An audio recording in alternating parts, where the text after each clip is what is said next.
Look at this vending machine.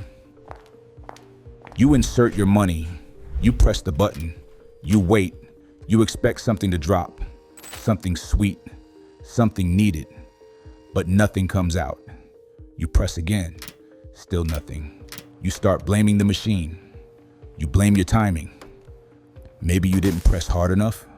Maybe you didn't deserve it. But here's what no one tells you. It's not your effort that's broken. It's the machine. Now what if I told you?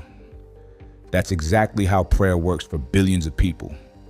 They give their energy, their pain, their belief, and wait for heaven to drop a blessing.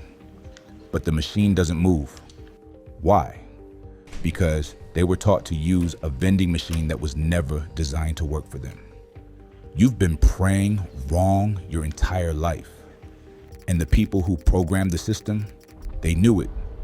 But if you stick with me to the end of this video, I'll show you the esoteric truth behind prayer, the version they kept hidden, the version that works. Let me ask you something. What do you think prayer is? A wish, a ritual, a conversation with God? That's what they told us, right? They told us God was this big man in the sky. And if you just said the right thing at the right time, he might bless you. But if you slipped up, he'd stay silent. That's not prayer. That's superstition. Here's what prayer really is. It's communication. Not to a God out there, but to the God within. Jehovah, Allah, Yahweh, Source, infinite intelligence. Whatever name your mind clings to, God is consciousness, and you are its extension. And like any communication, there has to be mutual understanding. Think about it.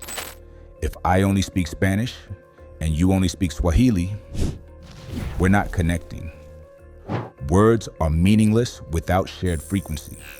So how are you expecting your prayers to be answered if you're not speaking in a way God actually hears?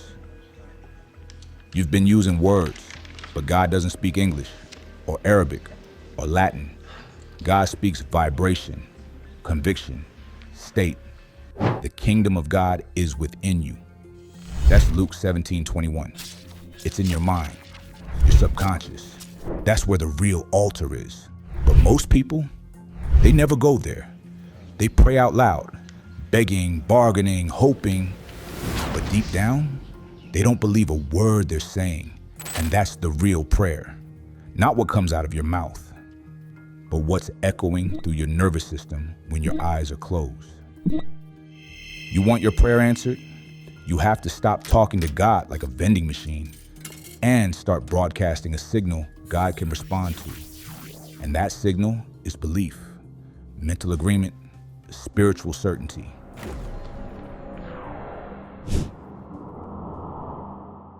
They told you to speak it, to declare it out loud, to beg with passion, to cry if you had to, because that's how God hears you. But here's the problem. God is not listening to your voice. God is listening to your state. This is why churches are packed every Sunday, hands raised, voices trembling, and yet nothing changes. Because verbal prayer is not the source of power. It's the illusion of action. It makes you feel like you're doing something spiritual when really you're just performing. And look, I'll be real with you for a second. I still watch the church I grew up in. That same church where I learned my first prayers and thought every answer I needed was behind stained glass. These days, I only tune in online. Usually when my mom's singing, she's still up there on the stage, leading worship with everything in her. But while I'm watching the live stream, I also watch something else, the pastor. And every week, it's the same thing. He launches into this begging prayer, hands stretched, voice trembling. Lord, please, send breakthrough. Please heal. Please show up. It's passionate. It's emotional. It feels powerful. But underneath it, it's all lack. It's all fear dressed up in praise. Like we're still trying to convince a reluctant God to care. And I'm sitting there thinking, Why are we still begging like we don't know who we are? We need power prayers now, not pity, not performance, power. And what makes it even crazier? We got rappers like Kendrick Lamar and actors like Denzel dropping wisdom about frequency and inner alignment in interviews, but inside the church, we're still stuck saying, "Please, Lord, if you have time." That's not how you shift reality. That's not how you bend the code. When you pray, do not use vain repetitions as the heathens do. Matthew 6:7. That's not me talking. That's Jesus, clear as day. He said, "Stop repeating yourself. Stop thinking you'll be heard just because you used a lot of words." And yet here we are, repeating affirmations until we're numb, chanting, crying, thinking repetition equals power. Nah. Repetition without alignment is noise. And God doesn't answer noise. You're not supposed to pray like a robot. You're supposed to embody the outcome. You're supposed to become the result. That's real prayer. Because in the spiritual realm, there's no language. There's only frequency. And most people are praying in 3D.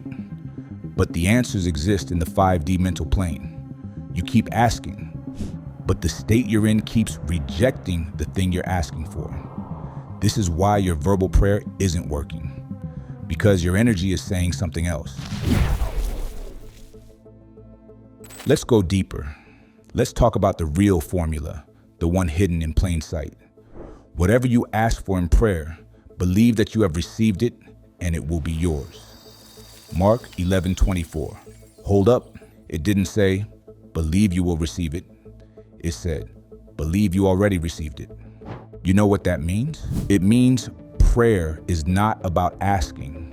It's about agreeing with what already exists in the spirit realm. It's about stepping into the vibration of done. It's mental time travel. You don't ask for the future. You pull the future into the present by feeling it right now.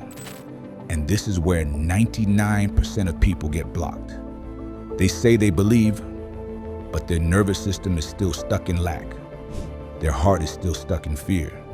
Their body is still stuck in anxiety. So the prayer doesn't manifest because there's no agreement. And here's where the elite laugh at you. They know this law. They live by it. They don't wait. They don't beg.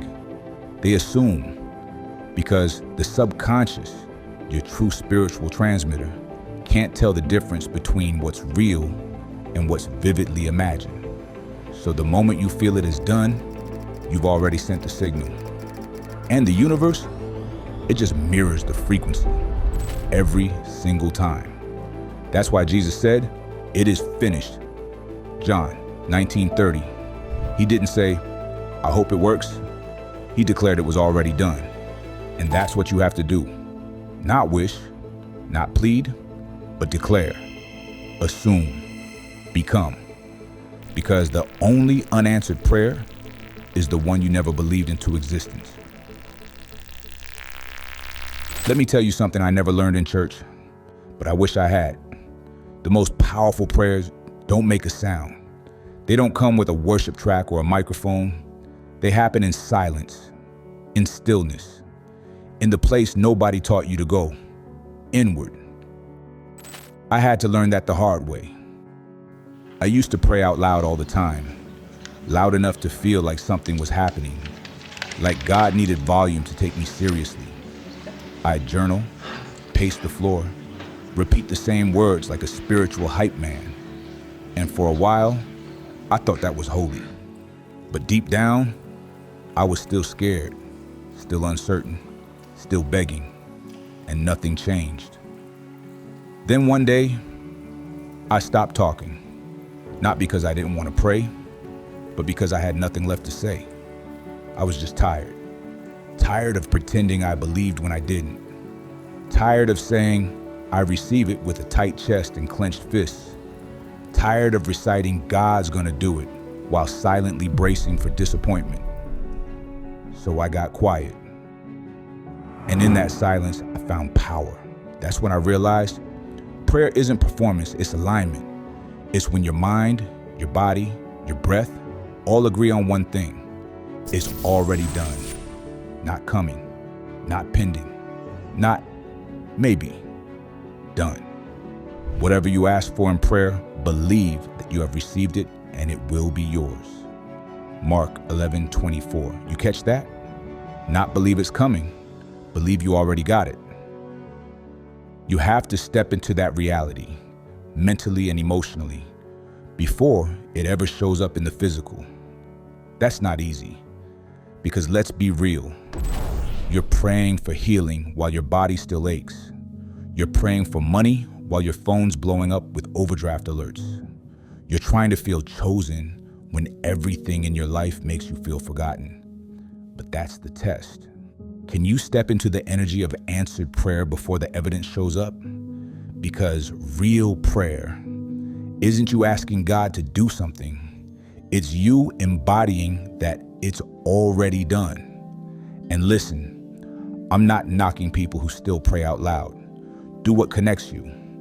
But I'm telling you, the real code is in the silence, the internal broadcast, the state of being. When you stop trying to convince God and start communing with God, you shift. Because prayer isn't verbal, it's vibrational. When you pray, go into your room, shut the door, and pray to your Father who is in the secret place. Matthew 6:6. That room, it's your mind. That door, your eyes, and your Father. Consciousness itself, the source, the all, the infinite. And He's not waiting for you to say the right words. He's waiting for you to finally believe. And your Father who sees in secret will reward you openly. Meaning what? What you believe in silence will manifest in public. So if your life isn't matching what you say you believe, don't fix your words. Fix your state, fix your frequency, fix your inner agreement, because begging won't change reality, but alignment will, assumption will, stillness will. That's the prayer that works, the one you never speak out loud, but the whole universe still hears. So now you know, it was never about the words, never about the volume, never about how many scriptures you could quote or how loud you could cry. You were taught to pray like a peasant when you were born to rule. You were taught to ask like a beggar when you were called to declare like a creator. God was never testing your patience. He was waiting on your alignment, waiting on you to stop chasing and start becoming. Because here's the truth. Your entire life is a prayer. Not the 3 minutes before bed, not the Sunday morning routine. All of it. The way you breathe, the way you carry yourself, the way you imagine your future. That's your real altar. And every day, you're either bowing to fear or declaring faith with your frequency. So stop waiting, stop asking, stop hoping, start assuming, start aligning, start walking like it's already yours, because it is. The kingdom of God is within you. Luke 17:21. And once you know that, really know that, you'll never pray the same again. It is finished. John 19:30.